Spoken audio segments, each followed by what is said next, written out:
Eagles Entertainment. Welcome to the Eagles Insider Podcast presented by Lincoln Financial Group, our Tailgate Edition on this Friday. Hello, everyone, and welcome. I'm Eagles Insider Dave Spadaro as the Eagles get ready for the 2020 regular season opener at FedEx Field on Sunday against the Washington football team. And we're going to have some fun today. That's what we want to do on Fridays. We want to have a mix of fans and players, current and former. And I'm proud to introduce our weekly segment. It's the Jim Cramer Riff. Jim Cramer, of course, the Mad Money superhero, will join us each Friday for his unique perspective on the Philadelphia Eagles. We'll get to that in just a little bit. We'll visit with DeSean Jackson, who is so eager to get back on the field after playing only 66 snaps in 2019. And Darius Slay, big play Slay, makes his Eagles debut on Sunday. We'll hear from him as well, along with one of our fans who has a cool job, Matt Kravitz from Hulu. We're always on the search for Eagles fans around the world. Let's begin, though, with a one-on-one with quarterback Carson Wentz, entering his 5th season at the helm of the Philadelphia Eagles, looking for greatness this season. It's time to talk a little football with quarterback Carson Wentz. Carson, hello, how are you? I'm doing well. How are you, Dave? Looking good, excited. Hey, 5th year, amazing to think about it. Compare your emotions now versus if you can remember back to this time, 2016. Yeah, way different. 2016, so many unknowns, so much uncertainty. Life felt like an absolute whirlwind. Whereas now, life still feels like a whirlwind, but for so many different reasons, from family life to having a child, all those fun things. But as far as in the locker room and all those things, you don't have those kind of rookie jitters and the rookie unknowns. Kind of morphed into that leadership role, and it looks different, it feels different, and I love where we're at as a team. I love how I feel as individually and where we're headed. How does a quarterback learn to master the NFL game? Like, what stages are there? Do you learn first to break the huddle and then to recognize coverages and then the blitz? I mean, what is the progression? Yeah, that's a great question. I think everyone wants to know the answer to that. And I think it's different for everybody. I think everyone comes into the league with a different understanding of the game. But depending upon how much they were asked to do in college or what they were asked to do in college, really. For me, I think I've always been a guy that just wants to consume as much information as I can. And really, I want to know the ins and outs of the defense, the ins and outs of our offense, and all of those things, and know all the details. And that's just kind of how I'm wired. By no means does that mean I have all the answers, but I think the mental side of the game is something that I've really challenged myself with to grow, because I'm the type of guy that I never want to run a play against a defense it's not going to work. I want to always be one step ahead. All right, I see this isn't going to work. Let's change the play. And so I'm always thinking out there, and that's kind of where I've really morphed as a player over the years, is just my understanding of defenses and what's going to be the best place against each given defense. How do you not let that become paralysis by analysis? For sure. It's a fine line. It's definitely a fine line, and it's a lot of times it's talking with coaches and putting together the game plan each week when, okay, now's the right time to do that. Hey, this one, just run it. Just let it be. And so it is a fine line, and there's times where you can overthink things, and I'll be the first to admit that happens. But a lot of times I think it's a valuable weapon for this offense, is just being ahead of the defense in that regard. Let's talk about this offense, Carson. What kind of expectations do you have? What do you think you know about the offense? I have high expectations. And you know me, I say that every year. But I just really like what I'm seeing. I really trust the game plan and how we're kind of meshing a lot of things together this year, and I'm excited about a lot of the younger guys and new faces and just the explosiveness that we could have. I know we got to execute it, we got to dial these plays in, but just looking at the guys that we have and the new explosiveness that we bring to the table, I think that's a dynamic that we've probably been missing over the past couple of years, and so I'm excited to hopefully turn some 10-yard plays into 60-yard plays and some of these quick drives and strike fast. What about Washington and a defense that you've seen exactly zero on from the preseason? It's tough. It's tough not only because you haven't seen preseason, but it's a completely new coaching staff as well. So you're watching tape of other teams. You're trying to study their personnel. There's a lot of unknowns, and that's okay. For us, it's just play fast and do what we do, and be ready to make those in-game adjustments as we go. Carson, there will be no fans at FedEx Field. Do you hear the crowd ever? Do you play to the crowd? What will it be like? You definitely hear the crowd. As far as the overall emotion and momentum of a game, I think and energy that a fan base brings, whether they're for you or against you, you just feel that energy, good or bad. And so it's one of those things as players, we're going to have to bring our own energy. I know for me, you're not going to – I get hit and I throw a deep ball. I'm not going to know based on the reaction from the fans what happened. Those are some things that are – or we have a big play and it's the same noise. You might hear a couple cheers from your sideline and those things, but it's going to feel different. It's going to feel weird, but we got to create our own energy. And we're just at this point, we're just excited that we're able to play, and we're excited for week 1. Carson, Doug Peterson has selected you as one of 8 team captains for the season.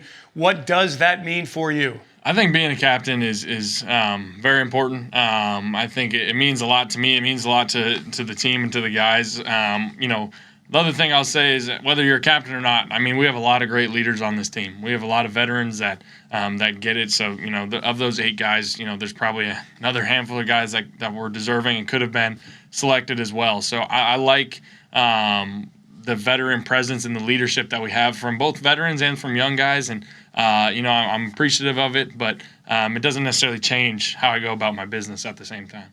Now on to the important questions. Carson, take us into the locker room. Who's got the best personality in the Eagles locker room? Best personality. Brandon Graham's always funny just because he's always giggling, smiling. Lane Johnson, probably the most unique personality. And Avonte Maddox is also always smiling. And so him and Dallas, I always give them a hard time just because, they're always around each other.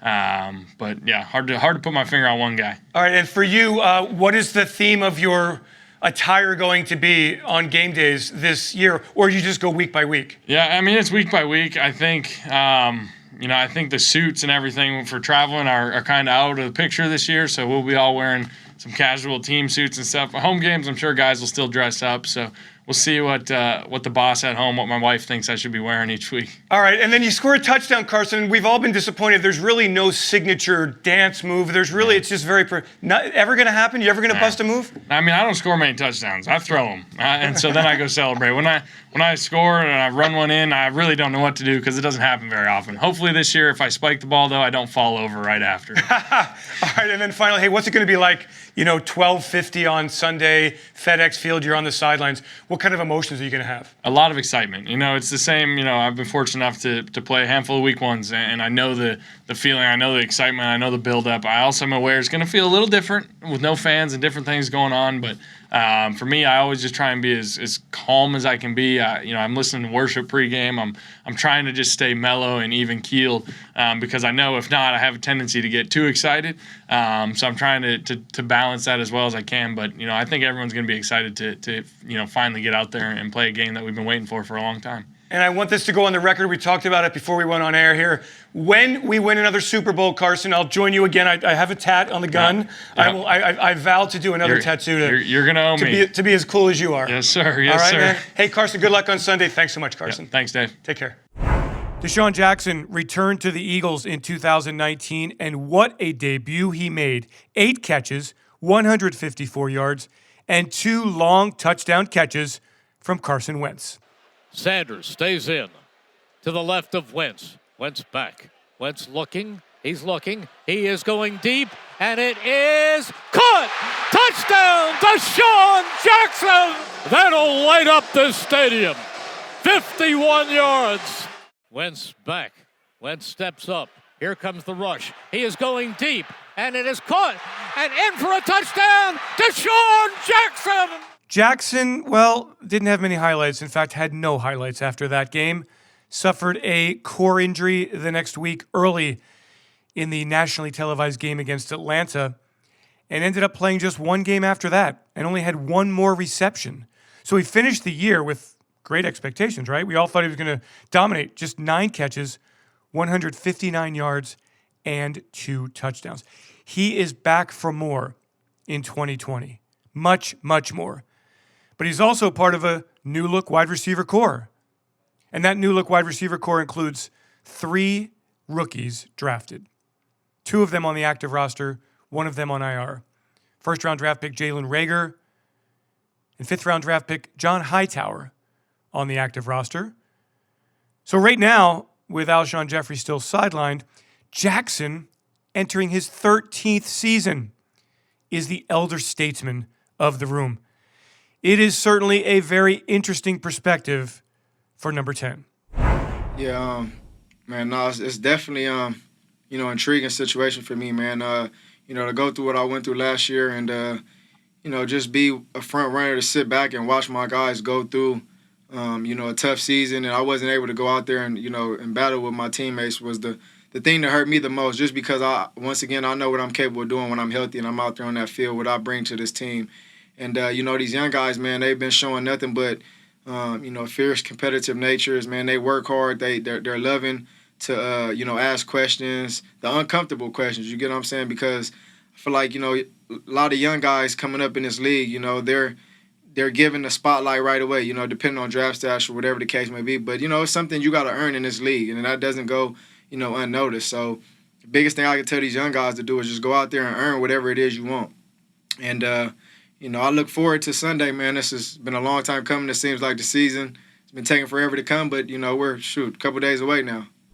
Jackson's teammates have noticed that he is explosive and fast and very much looking like, DeSean Jackson, the fastest player on the field. Tight end Zach Ertz is excited to see what Jackson brings to the Eagles' vertical passing game. Yeah, I think as a player, I think he's still as explosive as he's always been. I was only with him 1 year when I first got here in 2013. He was only with me that 1 year. But since he's come back, he looks just as quick and explosive. I think now I think he does a much better job with the details. He's more in tune with the details. I see him before practice, post-practice, really trying to take care of his body, doing everything he can to be healthy this year and play 16 games, hopefully more into the playoffs, hopefully.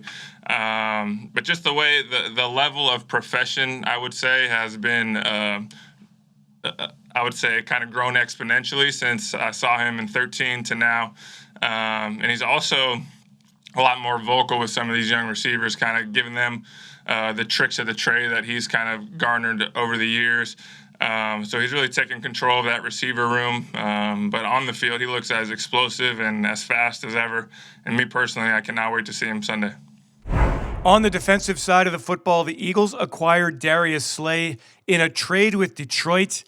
And now they've got themselves, maybe the best cornerback they've had since the days of Troy Vincent. Certainly, Lito Shepherd was a good player, and so was Sheldon Brown. Asante Samuel made the Pro Bowl and had a lot of interceptions. Nnamdi Asomugha, not so much. But in Slay, they've got somebody who can match up inside and outside and who's expected to get a lot of looks at Washington wide receiver Terry McLaurin this weekend. Slay is excited to make his Eagles debut. It feels great, man. New atmosphere, new everything. I'm loving it. Some of these guys I've been knowing before for being in the league for so long. I knew some of the guys and watched them play, watched some of these guys film, stole some of their techniques. So it's good, man. Finally, to work with some new guys and go out and compete. I feel comfortable, man. Communicating. The guys, like I said, the guys been doing a great job helping me learn the defense the best way they can, and I'm fitting right in, man. It's kind of like, it's kind of like basic, you know what I'm saying? As in lining up in front of the guy you're in front of and compete. So that's what all football is about, just line up in front of the guy and dominate the guy. We lead the coach's scheme up to coach, and, but other than that, man, I look at the game as just line up in front of the guy and beat the guy in front of you. And now, as I promised you, our weekly feature. It's really a rant, a riff by somebody who does it better than anyone else. Jim Cramer of Mad Money fame, who also happens to be as big an Eagles fan as anyone you'll ever find. I'm Jim Cramer, and welcome to my world. You need to get in the game! Firms are going to go out of business, and he's nuts! They're nuts! They know nothing! I always like to say there's a bull market somewhere, and I promise Mad money.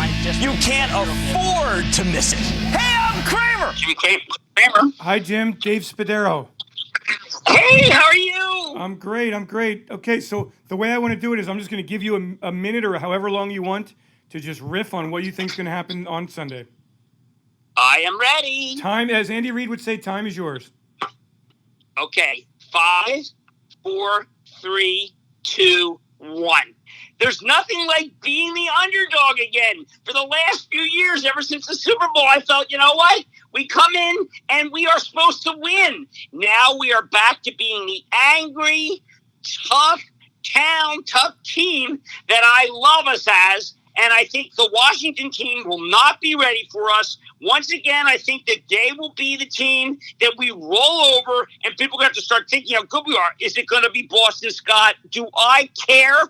Boston Scott is sensational. But it really is something that I think we got to talk about that matters the most. Coach Schwartz finally has the weapons. I think Coach Schwartz is key. That is why I drafted the Philadelphia Eagles defense, because the front is incredible, experienced. We got Slay, play on Slay, and I just look at us. I like the schedule. I like the way things are coming down. With Wentz, he's much stronger. Last year, he was kind of like a stick figure. What the hell was that? The only thing I need to see Corey go back to his old form, just in case Miles is really hung. And Jason Peters back in the left. You know what Jason Peters is like? I know he may not think of this, but I think he's a loving blanket. He makes me so happy. He is an anchor that makes it so. I don't care if he's 45. He's HOF, and he inspires other people. Special teams will be terrific. And last thing I want to say is Howie Roseman. Howie Roseman makes me feel like, do I really care that we don't have whoever's hurt, that ever, is Alshon Jeffrey, it's Miles, doesn't matter. He gives Coach what you need, and that means I see great things happening starting on Sunday against the Washington football team. And now we move on to our final segment. We're always on the lookout for fans who have cool jobs. And Matt Kravitz is one of those fans. At a time when we are all glued to our television, he is here to deliver exactly what you need. We're back here on the Eagles Insider Podcast presented by Lincoln Financial Group. Eagles Insider Dave Spitaero with you. And as we do from time to time, we like to bring in Eagles fans who have cool jobs. And these are fans who are around the world. And joining us now, Matt Kravitz, born and raised in Cherry Hill, New Jersey, went to college at Emory in Atlanta, in Los Angeles for 13 years, searching for the world of better weather and a great opportunity in the job market. And he found it working at Hulu, running technology, focusing on the customer experience. Matt, how are you, sir? Fly Eagles, fly to you. I'm doing great. This is pretty awesome, connecting with the Eagles organizations and the fans, and this is what it's all about. So it really is. It really is, man. Psyched to be here. It's so fun because one of the great things about my job is I get to meet all these people who have all these neat jobs and who just love the Philadelphia Eagles. And when it boils down to game day, we're all the same. We're all lunatics about the Eagles. How did it start for you, Matt? So, it started, I guess, the same way for everybody in Philadelphia, in the sense that growing up, it's dark, and there's just nothing to do during the winter. And it seems like all these cold weather towns like Philadelphia and Boston and Chicago, you live, breathe, and die for football. And I guess it's probably because it's the only thing to do with your family and friends. So growing up, so I think for me it just started with it's not only just a sport, but pretty much my childhood was centered around being together all day Sunday or Monday night with family and friends, and it takes on a much broader meaning than just football. And I guess maybe that's why it's so much more of an emotional experience than like baseball. Where it's just, you could be outside, you could be at the beach and be doing other things. But, football seems to be that's most tied to childhood, I guess. We are going to take a deep dive into your love of the Philadelphia Eagles, but I would like you to kind of fill us in on exactly why you have a cool job and what that cool job is. Explain technology focusing on the customer experience for Hulu, which everybody loves. I saw an article recently in Vox that said that Hulu is the best streaming experience of all of the streaming experiences. So congratulations on that. What exactly do you do for Hulu? So you could almost segment the business into two different areas. So you have a team and an organization that's very centered around the content and what to watch, and looking at our customer base, what sort of content that they love to watch and would attract them to sign up. The second half of the organization is, as you're watching, and if you have any potential issues and questions, and how do you really get better adoption and engagement with the platform, technology is one way to sort of build that one-to-one relationship with our viewers. So I run a technology group that creates strategies and techniques to create that relationship and create it at scale and in mass. So I had this opportunity at Hulu, and what's been exciting over the last 6 months is that we've had an ownership change, and Disney has taken 100% control of our business. And what's evolved recently is we now have, a very strong partnership with ESPN and Disney Plus, which are Disney properties. So all three of those streaming companies are now being joined as one major operational unit. So I've been able to work with these companies in addition to Hulu. So imagine being able to work with ESPN and Disney Plus, which, has had a meteoric rise since they just launched. So working for all three of those companies, and how do you apply strategies to build these relationships with your customers? And I think that's a pretty broad concept that a lot of companies are trying to address. And how do you do that through amazing technologies like artificial intelligence and personalization?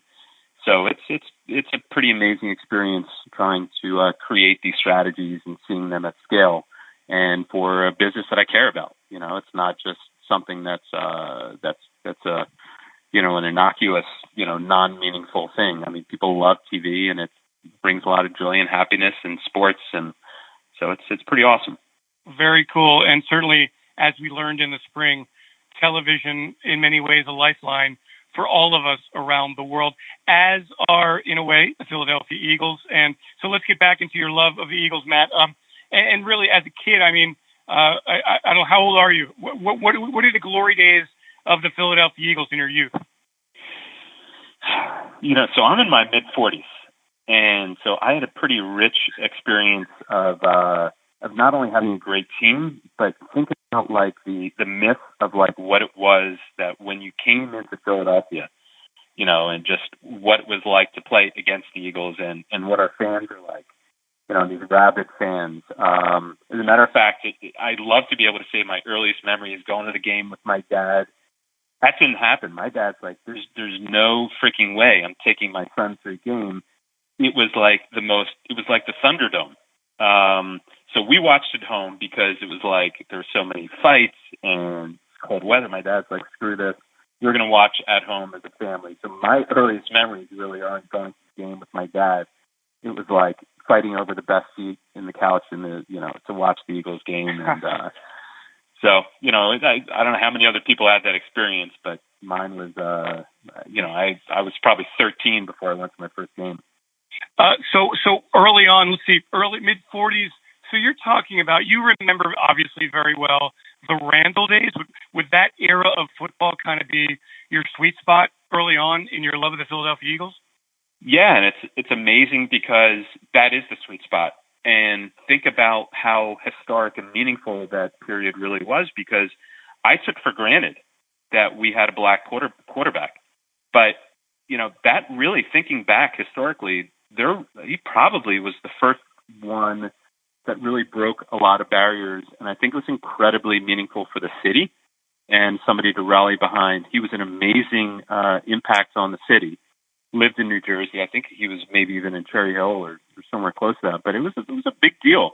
He was an amazing, entertaining quarterback, and I think it really was a model for what was starting to trend in the NFL. So I think Philadelphia has a lot to be proud of with that historic period, and how we really rallied around Randall. I find it's interesting, Matt, because I've talked to so many Eagles fans about that era. Of course, I was a fan before I became the Eagles insider, and that was my early days of covering the team. And ultimately, a super disappointing era. While Buddy Ryan, I give him all kinds of credit for revitalizing interest in the Eagles and revitalizing the franchise as a National Football League power, no playoff victories. And so, like, to me, when I think about it in the big context of things, that was really disappointing to me, although very entertaining, but it's all about winning in the playoffs, and the Eagles never did that. I just assumed that's what football was growing up. Like, it's all about entertaining, but I didn't know really that you're supposed to win the Super Bowl, because it's just not something that we did. And really, it just captured sort of the heart of Philadelphia, which is we're underdogs, we're going to fight. Doesn't mean we're going to win, but we're just going to give an amazing fight. And I just sort of took it for granted. I never imagined one day that we'd win the Super Bowl. To me, it was all around being together and rallying and being the underdog and fighting the Philadelphia fight. But yeah, I totally agree. It's like I just never imagined winning. Well, fortunately, in Super Bowl 52, that was erased. We'll talk about that in just a moment. Why did the Eagles mean so much to you, Matt? I think I sort of alluded to it, which is that it's intertwined with childhood. It means family, friends, and there's this weird thing that happens. And I guess if you're in Philadelphia, maybe you take it for granted, but when you leave and you're in somewhere like LA, where football is not as prominent, maybe college, I guess, has a little bit of that same passion. But when you're walking around and, like, I'll have an Eagles hat or my favorite Eagles shorts, people will cross the street to see you and give you a high five and be like, go Birds.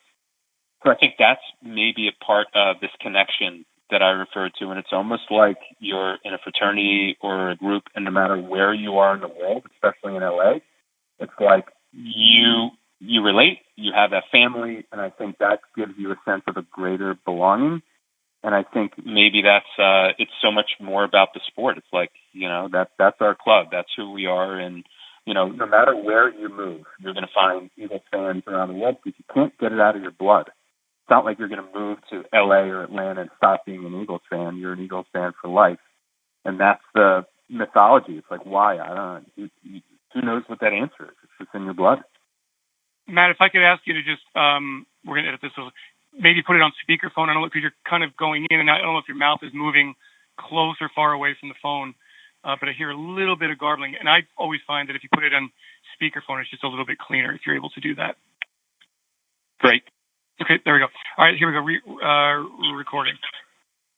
So, Matt, let's jump to the really important stuff here. Describe your Eagles man cave, if in fact you have an Eagles man cave. So in LA, like, every inch is premium. So there's no dream of having like even 50 square foot allocated towards anything because we're like living on top of each other. So my place where I watch the game is actually in the garage, and where I get peace and quiet and nobody can bother, and my wife doesn't like being in there. And I have a screen that comes down, and I have surround sound, and just being there like with friends, and my wife will come watch the last 5 minutes or something. But my man cave is in a garage, so that's and you're alone when you watch an Eagles game? It depends. Sometimes it's at 10 in the morning for us. So, in those 1 o'clock games, everybody's just chilling out, doing their own thing, and I'm going to watch it on myself. Monday night is when you'd have people over those Sunday night games. So it's pretty dictated by time, because it's amazing how, like, early, 10 a.m., you're watching the Eagles. Yeah, I just don't know if I could get into that. But, hey, man, anyway you can watch a game, I'm all about it. Biggest Eagles heartbreak? Yeah, I was actually in Atlanta at the time, and I was watching with friends. I'd have to say it was 2003, with that NFC title game versus Tampa Bay. And what I remember is, like, looking at the weather, I was like, man, it's freezing in Philly. There's no way Tampa Bay is going to win. And you felt so validated that it's going to be an amazing night, because the game starts and Brian Mitchell takes the kickoff and runs 70 yards. I think he stops near the game line. Deuce Staley comes in, caps the drive with a score. And what happens in the second half is a mystery. But it was a crushing second half, and just literally in slow motion, watching the Super Bowl slip from our grasp. That was a hard one to get over. Worst loss, in my opinion, in the history of Philadelphia sports. Happiest Eagles moment pre Super Bowl 52. Yeah, let's talk happier days. Absolutely, I think for a multitude of reasons, I loved in 2010 playing the Giants, and DeSean Jackson has the punt return to win the game. So we were down 31-10. There's 7 or 8 minutes left in the game. And they make this rally, and we come back and score it. Great Eagles fashion. It's a tie game right now. There's like 14 seconds left in the game. Giants are forced to punt, and you're just like, they're going to punt it out of bounds. And this moron punts it to DeSean Jackson. It was like a line drive. DeSean Jackson, he bobbles it, and he drops the ball. And it's like, oh, this is ridiculous. And he takes 2 steps back, and he just finds this lane in the middle. And you're just watching him running like 60, 70 yards down the middle with time expiring and winning. And the bonus is like when you've rewatched it, and I once a year I'll see it on YouTube. This hit that Jason Avant put on the long snapper was epic. So not only are you winning, but you get Jason Avant hits this guy so hard he gives himself a concussion. So in many respects, that was like an epic moment. That was a great Eagles moment, no doubt. What is your most treasured, Matt, I wonder, Eagles piece of memorabilia? I'd have to say, like, I have these a pair of shorts. This is a little ridiculous. Made by Retro Shorts. They're like sweatpants shorts with a great Eagles logo on it. And why I love them is like you're able to take them outside and to show it off. Like if you have like a football or a helmet, it's just sitting there, nobody sees it. When I wear these shorts, walk around LA, everybody sees it. Everybody comes over, just like people love seeing, flashing your Eagles stuff. So it brings people together. I always meet people just wearing the Eagles logo. So I'm going to put, nothing valuable, but something that just brings Eagles fans together, which are my awesome shorts. Okay. This is a difficult one here. Let's name some all-time Eagles. Let's begin. We'll just do a few positions here. Yeah. Who's your all-time Eagles quarterback? You nailed it at the beginning. Just because of my age, it has to be Randall. Okay. And whether or not we're winning, et cetera, but he had a horrible playoff record. So entertaining. Loved watching him play. He was like the way he would dance around the field. So exciting, entertaining. My whole team may be just more entertaining than good, but Randall's going to be my man. All right. How about your all-time Eagles running back? I'm going to go with Brian Westbrook, one of the best of all time. He's an all-purpose back. He can run, he can catch, and he's going to be right there for Randall. Okay. Give me your 2 top Eagles receivers in the Matt Kravitz Eagles history. Well, one, I would look back and be like, who was a mythological figure? When I was growing up, I remember seeing Harold Carmichael, and like, this guy, I thought it was a monster. He was so big. So I recently looked up, I was like, how big was that guy? Was it just me being a child? He was 6'8", which I guess is, sort of a monster for a wide receiver, but I just loved watching him play. Okay. And then one more? DeSean Jackson. Okay. And how amazing and fun that would be watching him with Randall. And, thinking, I don't know what's going to happen in the future. It'd be pretty amazing if he retired as an Eagle, but I'm going to pick him as another amazing, entertaining receiver. Okay. How about your all-time Eagles tight end? Bringing it to the modern era, somebody that I think is such an amazing contributor is Zach Ertz. He's clutch. He's a workhorse. I'd want him on my side. I cannot disagree with that one. He will soon become the all-time leading receptions leader in franchise history. All right, how about we go to the defensive side of the ball, and just in general, maybe 4 or 5 names that jump to mind on your all-time Eagles defense list. So instead of picking and choosing guys that would have to learn to play together, I'm going to make a blanket statement of the most amazing defense that the Eagles have had and just say, I want all 5 of them, which is the 1991 Eagles defensive line. This is like Reggie White, Jerome Brown, Seth Joyner, Clyde Simmons, Eric Allen. So that's it. That seems to be an easy answer. You love gangrene. That's it. It's all about gangrene. All right, Matt, here we go. Tell me and I love to hear this from all Eagles fans, what is your Super Bowl 52 story? Where were you? How did you celebrate? How did you feel? Give me the whole detail. Yeah, I was at home. I had two other Eagles fans and a lot of girls over the house that were all in the kitchen. So it was like the four guys that were just watching by ourselves, and it was ceremonious. It was running around like a maniac. I've saved the game. I've rewatched it multiple times. I don't know. That seems to be the most gratifying out-of-body experience, and I have no idea why I care so much about this game and winning the Super Bowl, but it was like I won, and a city won, and the world won. I don't know. I just thought it was the most amazing experience. It was at home, but I mean, what greater place to run around like a maniac? It is bittersweet. It sucks that I wasn't, on the streets of Philadelphia and at the parade and, enjoying it like all you guys were. But I mean, that's just our reality. Hey, when the Eagles win, we all win, and it doesn't matter where you were. It just matters that you were there in your world, and the Eagles won a Super Bowl in our lifetime.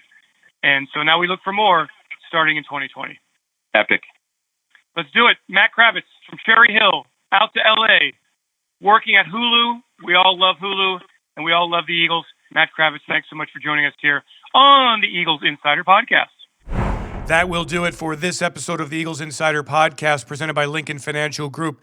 Make sure you're with us on our Eagles channels throughout the weekend. We've got the Game Plan show coming your way on Friday, and then on Sunday, starting at 12:15, our Eagles kickoff show presented by Exalta, followed by live coverage post-game of the Eagles and Washington football team. Thanks to Peter Kelly and Ray Doyle for all of their work. Thanks to all of you for joining once again. If you have a chance to add in that 5-star review, that would be fantastic.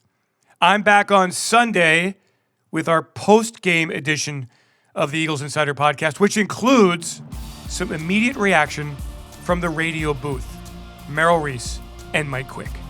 Make sure you join us after the Eagles start the regular season the right way and push Doug Peterson to 5-0 in regular season openers. I'm Dave Spadaro. This is the Eagles Insider Podcast presented by Lincoln Financial Group. Have yourselves a great Eagles day and fly, Eagles, fly. E-A-G-L-E-S, Eagles! We want you to know about all the podcasts in the Eagles network of podcasts. So make sure you tune in to not only this Eagles Insider Podcast 3 times a week, but make sure you subscribe and listen to the Eagle Eye in the Sky podcast every Tuesday and Thursday, our Journey to the Draft podcast Tuesday and Thursday, and our Eagles Update podcasts, which give you the news in a flash, Monday through Saturday throughout this 2020 season. Sign up, subscribe, and listen to our Eagles network of podcasts.